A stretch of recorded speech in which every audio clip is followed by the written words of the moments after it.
Netflix apparently is just so swamped with comedy specials that they only want to give them to the most prestigious, pure, lifelong stand-up comedians, of which they do not consider me to be one.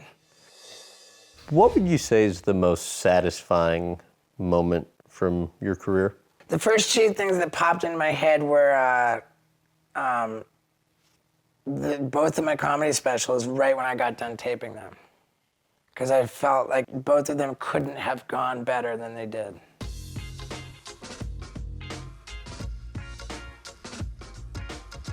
Please make it loud for Steve-O!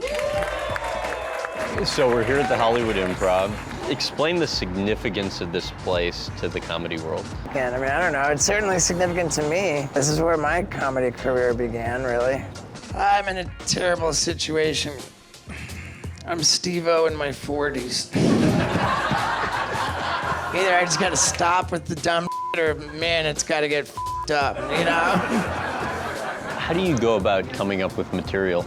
Yeah, I've just mined my experience and how I feel that I'm sort of racing against the clock to get through what I call my bucket list before it's difficult to watch me do this kind of stuff. All right, my buddies and I have been doing all this dumb stuff for almost 20 years, and nobody ever took a shit on a fan.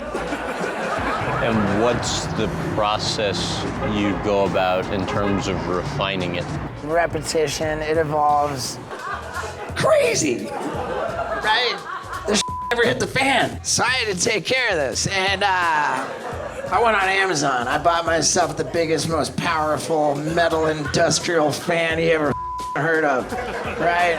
It's through repeating the material that it evolves and grows and improves. Thank you, I'm Steve-O.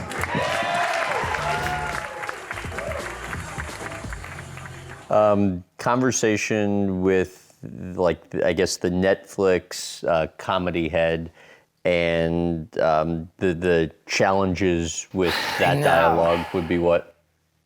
It's so frustrating, man. After my first special came out and I put together a new act, it occurred to me one night, wow, all these stories that I'm telling transpired initially on camera.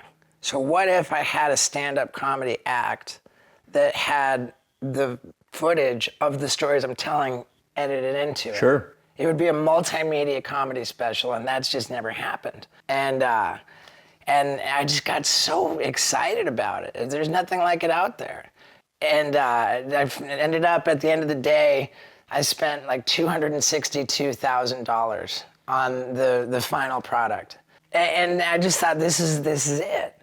So then I signed with this new agent, and they bring it out, and Netflix apparently is just so swamped with comedy specials that they only want to give them to the most prestigious, pure, lifelong stand-up comedians, of which they do not consider me to be one.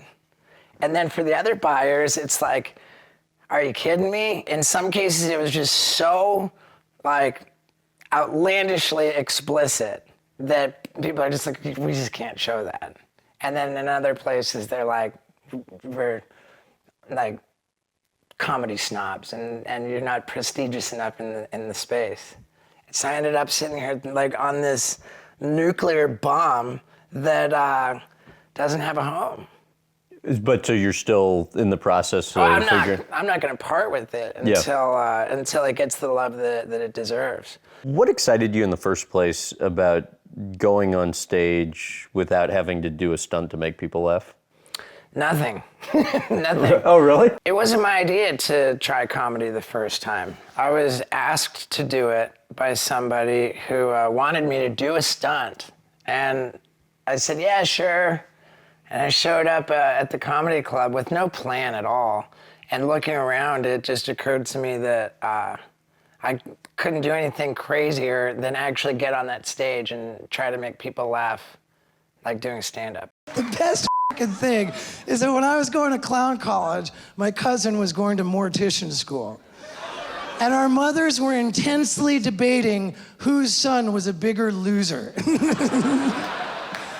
How did it feel when you went on stage for that first time? The first time it was just shocking to me how welcomed I was. I mean, people were excited to see me. They were interested in what I had to say. The crowd was rooting for me. I felt a genuine sense that the crowd was rooting for me to do well, and they just want to have a good time. So before I left the comedy club that night, I scheduled my return. Oh, did you? I did. And before I came back, I actually wrote out an act, with jokes, and did 10 minutes when I came back and filmed it, and I was pretty happy with it. God, this is the most frustrating thing, and if I have a regret, this would be it, was that I wrote this act and it went reasonably well, and then I filmed doing it, and having done that, I determined that I needed to retire that material.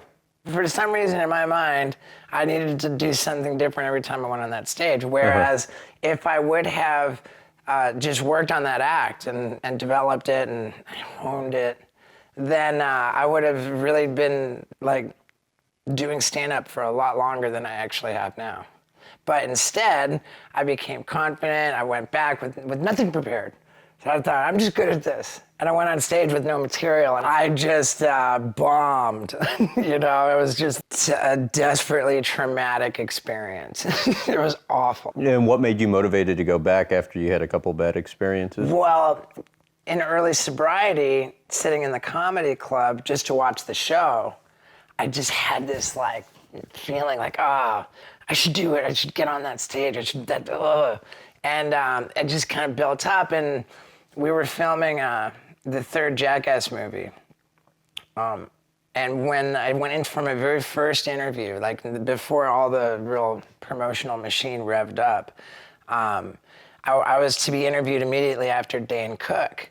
And so I walked in there, I met him, it was, perfectly nice, and I said to him, man, I've dabbled in stand-up before, and I really want to dive in. And he ended up mentoring you right? Yeah, he said, cool, man, I'll give you my number, we'll get you on stage next week. And I went on stage 2 comics after Sarah Silverman, and immediately before Dane Cook. I was so nervous. And, I went, then Dane Cook went, and then immediately after his set, he sits down with me to give me notes on my performance. That's cool. And he said that it was all about, the delivery of it. And I was just so, tense and nervous. He says, you've got to relax, dude. Mm-hmm. You've got to relax. And that was, I believe, on a Wednesday night. The following Friday, 2 days later, I on my own initiative, I go and I'm at the Laugh Factory now to go and try it again. And he said, all right, now you're too relaxed, now you're trying to be relaxed. He said, you got to remember that this is a performance. You need to be an animated version of yourself. You got to have some energy. So it was I was in this weird Dane Cook mentor thing. Right. Just the fact that he took his time to take me under his wing, was just put so much wind in my sails. And then Jackass 3D came out. That day, I was on Howard Stern. I said to Howard Stern, I'm in the comedy club every night, man. I'm doing stand-up and I'm loving it. And I want to do a gig in New York tonight. And because I said that, my lawyer ended up calling me maybe a week or two later. He said, I don't know what happened, but I'm getting calls from all over the country. Everybody wants to book you doing stand-up. Well, that's great. And I just went off on this career, and I just kind of learned as I went. And I was so passionate about it. And then about a year later, I'd show up at the Laugh Factory. I bump into Dane Cook. He goes, where have you been, man? And I said, dude, since I saw you last, I've headlined shows in 11 different countries. And he just laughs. And he goes, oh man, comics must fucking hate you. And then overall, that's not been my experience. I think, for the most part, there's been very little animosity towards me doing stand-up from comics. that I've been aware of. The only thing that they like charged you for was your fancy custom-made clown costume. Not only did I get in, they waived my costume fee, so I went to clown college on a scholarship.